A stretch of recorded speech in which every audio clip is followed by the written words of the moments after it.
একটা অংশ হচ্ছে ধান, এটা হচ্ছে কুড়া, এটা হচ্ছে ধানের কুড়া। কুড়া ওইটাও নিয়ে আসি। মেথি খুবই উপকারী একটি জিনিস। মেথির পরে এখানে যাবে হচ্ছে কালো জিরা, মেথির পরে যে দিচ্ছে হচ্ছে কালো জিরা। এই গুঁড়ার ভিতরে হচ্ছে আছে 3টা আইটেম মিক্সড। একটা হচ্ছে খৈলের গুঁড়ি, খৈল, আরেকটা হচ্ছে ভুট্টা, আরেকটা হচ্ছে গম।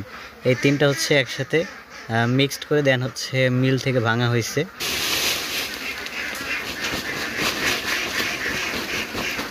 এটা হচ্ছে লেয়ার 1।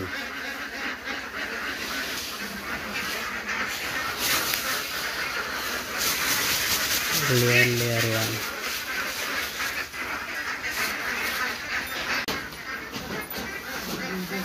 ঢেলে দেন এখানে।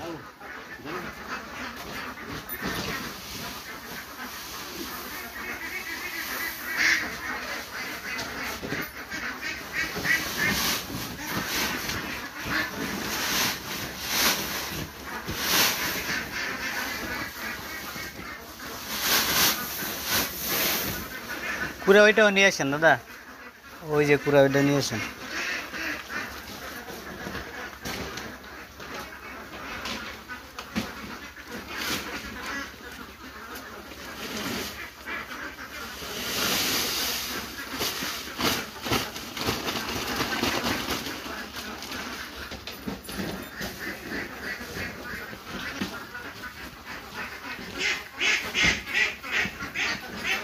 এটার ভিতরে আছে হচ্ছে ভুট্টার গুঁড়া, খৈল আর হচ্ছে গম।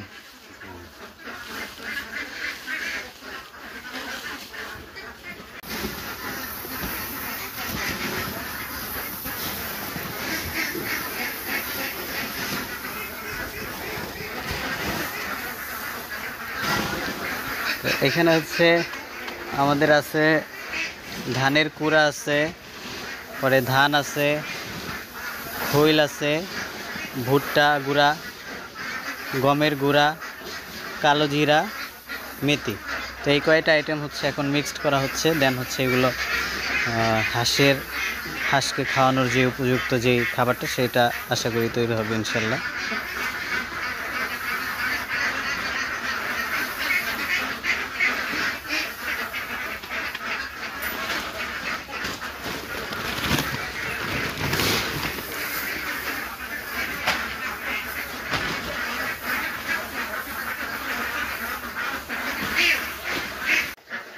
তো সর্বশেষ হচ্ছে আমরা সেই খাবারগুলি হচ্ছে বস্তায় করে সংগ্রহ করে রেখেছি, এই যে দেখতে পাচ্ছেন। তো এটা বস্তায় করে সংগ্রহ করে রাখছি। তো এটা হচ্ছে আপনার যখন আমরা হাঁসকে খাবার দিব, তো এই বস্তা থেকে নিয়ে দেন হচ্ছে আমরা হাঁসকে খাবার দিব। তো আপনারাও হচ্ছে কেউ যদি হাঁসের খাবার এইভাবে তৈরি করতে চান, তো এইভাবে তৈরি করতে পারেন। আশা করি আপনাদের খরচটা সাশ্রয়ী হবে, আর খাবারটা যদি সাশ্রয়ী হয় তাহলে আপনাদের প্রফিটটাও ভালো থাকবে আশা করি ইনশাল্লাহ। আর কার যদি কোনো কিছু জানার থাকে, বোঝার থাকে, কমেন্ট করে জানাবেন। আমরা সব কিছু আপনাদেরকে জানিয়ে দেওয়ার চেষ্টা করব ইনশাআল্লাহ। সে পর্যন্ত ভালো থাকেন, সুস্থ থাকেন। আল্লাহ হাফিজ, আসসালামু আলাইকুম।